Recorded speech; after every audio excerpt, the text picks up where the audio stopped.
knew about the Bandits. Jimbo used to play for the Chicago Bruisers in the Arena League, and that's where he really learned his game. And the Arena League's kind of a hybrid of 7 and 7. So to sit down and watch this guy in the X's and O's was like wow. And then to sit there and have him have a little bit of a lineage with being Ben Bennett's backup and with the Chicago Bruisers, who was coached by Spurrier and Duke when Spurrier made a name for himself. So I've been around some coaches that really know how to throw the rock around pretty well. I think our readers will pick up on that a little bit. I think that we have a little step ahead of some of the other people that do the same thing that we do on social media because they just haven't been in the room and maybe don't know the situation as well as we do. Oh, okay. So we kind of be a little bit more accurate in what actually is going to happen. All right, we'll wrap this up in about a second here, but I got an idea for Thursday with both of you guys. We're going to stretch out a little bit on Thursday.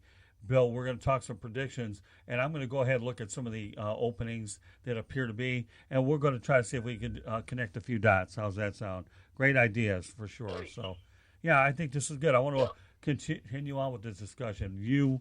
Good job bringing it up with Timbo Fisher, and now my wheels are turning for Thursday night's program with both of you guys. So, good job, Bill, as always, and we'll talk a little bit more on Thursday about the game plan then. But great job, Bill.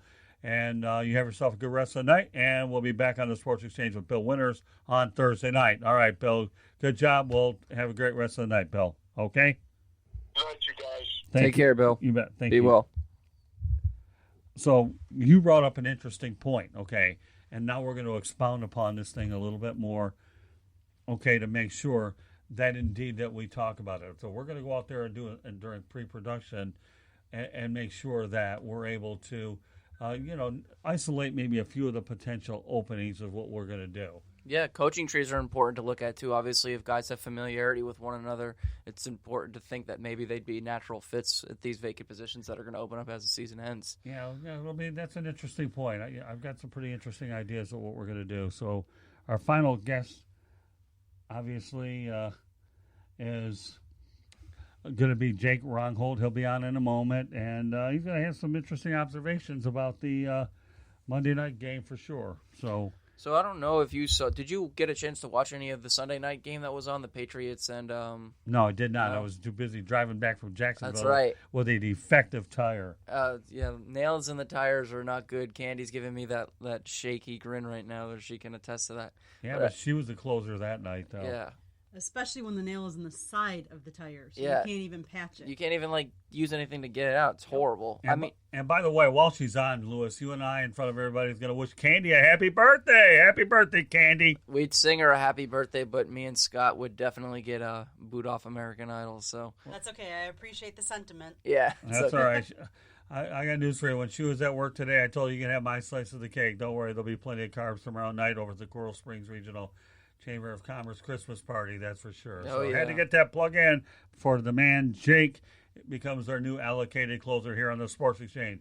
What do you think? So far, we have a pretty good group tonight, Mr. Eddie. Yeah, we got a good show. I mean, anytime there's a good show when you get to talk about baseball. Yeah, Damon was on. Davin was great. Levin was great. Now we don't know where Nick Foles is going to play next year. Yeah, but Stuart Hack. Stuart Hack was great. He's trying to justify the Beltran hiring. Well, you're trying to justify it, too. What are you talking about? Really? You're trying to justify anybody when your level hits Indy 500s on that subject. Yeah, well, I can't justify that hiring. But no, it's always... You don't justify anything. I can imagine if Eddie Murray got hired by the Orioles, I'd like to see you pick that one And I'm apart. glad you mentioned that because a lot of people don't know that during his playing career, Eddie Murray was always this kind of let me just play and do my job, and the press just knew not to talk to him. So that was a good tidbit to get out there. Beltran was a lot more... Beltran was reserved. He was never boisterous and uppity when he spoke. But yeah, it's a good comparison between the two. And if you want to get stat heavy, their wins above replacement is pretty much identical. I know, so forget it. But I will get into one other thing, though, while Jake comes on. No, I know you'd like to get your opportunity, but I appreciate the effort you're trying. I'll say one thing, being a Detroit guy like I am, Bill Laimbeer did not get a head coaching job because he treated the media like garbage. Mm-hmm. And obviously the best he got was an assistant job with the Minnesota Timberwolves under Kurt Rambis. So Bill Laimbeer, though, has made a good living with the WNBA, but the NBA, he burned too many bridges. And how many times have I told you, don't burn bridges or they bite you. Yeah, and don't gamble if you're a player like we saw in the Cardinals player. Yeah, that's okay. That shouldn't happen. But we're not gambling with our next guest. We got a guy who we got the sure thing, right? Yeah. Jake Ronholt's going to be on the program in a moment, and that moment just came a little bit quicker. Speak of the devil. No. Speak of Jake. We don't talk about devils here, except they're Blue Devils. All right. How about that? Look at that laugh. Hey, listen, the one-liners are good, the caffeine's good, and the man on the other end is what we call our new Mariano Rivera, the closer. And no, Jake, don't get this guy started with baseball or you're never going to get off what you need to talk about. Thanks. I appreciate it, guys. How's it going this week? All right, well, we're going to use a word Lewis is all too familiar with called lead off, and you're going to lead off with you promoting your podcast. Go for it, buddy. Well, right now we got a podcast called Turning Points where we tell both sides of the story. We got top 5 turning points where we go through 5 minutes, 4 minutes, 3 minutes, 2 minutes, 1 minute on every subject I feel like needs both sides of the story. A right and wrong segment where I feel like what's on my mind and how I can tell it. Plus, we also have guests. We've had Indy Herman of Packer Report. We've had Dan Patrick on. We've had Charles Davis on. And we like to have a lot of fun here. We just started up our podcast, but it's growing by the week. Don't worry. When you start contributing to the South Florida Tribune, and Lewis has now been elevated to editor, okay, you're going to get a lot more publicity and links to this whole bad boy more than you know what to do with. I can't wait. I love being part of this, and I thought last week was a great debut, and I thank you very much for it. Oh, don't worry. We're looking for a lot of great times ahead here. And I'll tell you what, it is not fool's gold, but you're going to give us a definition of fool's gold. Go for it. Well, there was a movie back in 2006 called Fool's Gold that starred Matthew McConaughey and Kate Hudson. It made over $78 million. It was also one of the worst movies of that year. I actually sat through that monstrosity, and I thought it was one of the worst romantic comedies I've ever seen. So I thought to myself, why not talk about some football teams that are just like the equivalent of that movie? And I got to start off with the Cleveland Browns. Everybody thought this team was going to win 11 games. They were going to go to the Super Bowl. They were going to have their parade in the city of Cleveland.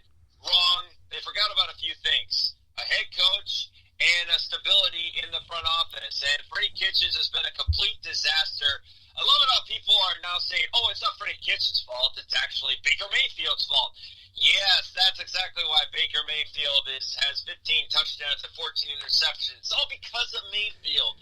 Not even close. It's about a head coach that believes it's a good idea to wear a T-shirt that says Pittsburgh started it, which means going back to a couple weeks ago when Myles Garrett got suspended after taking the inside of his helmet and smacking it into the head of Mason Rudolph. Yes, Pittsburgh started it. I don't think so.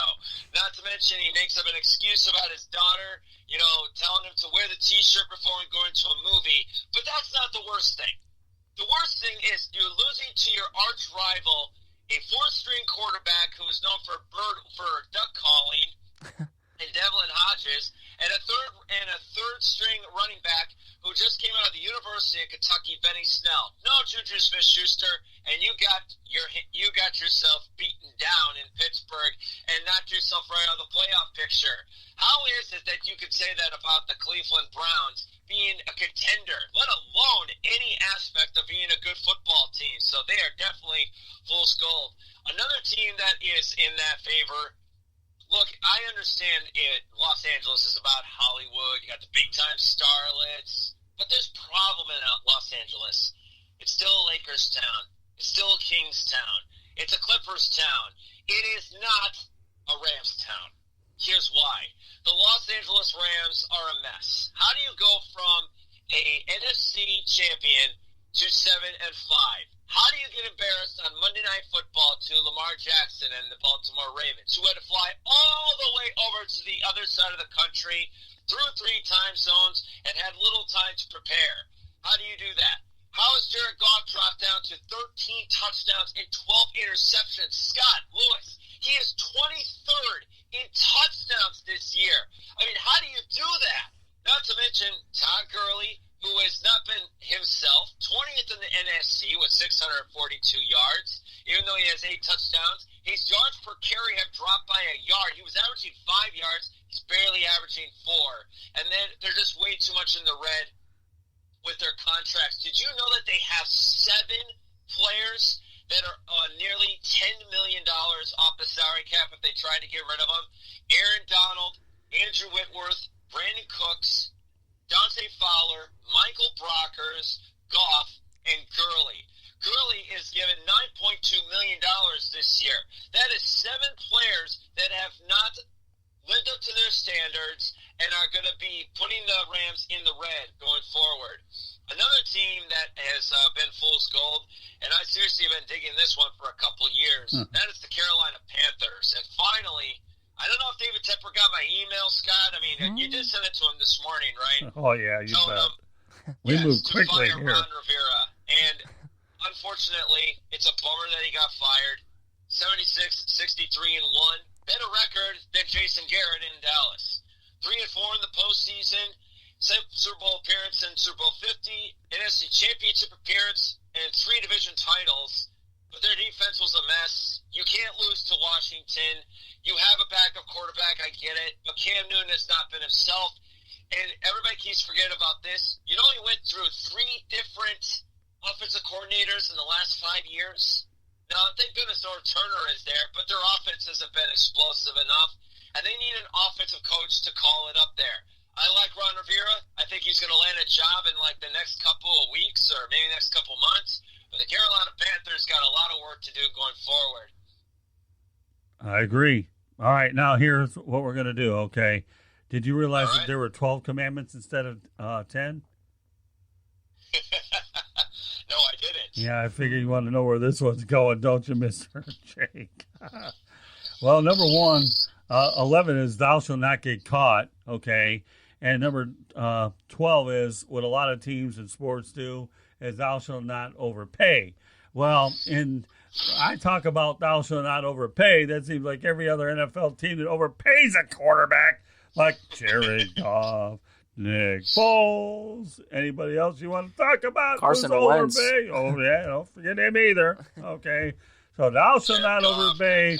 Hey, you get a contract. You get a contract. Yeah. You get a contract. So, right? Mr. Rughold here, okay, you better understand, okay, as we continue to build a relationship, that there are 12 commandments and not 10.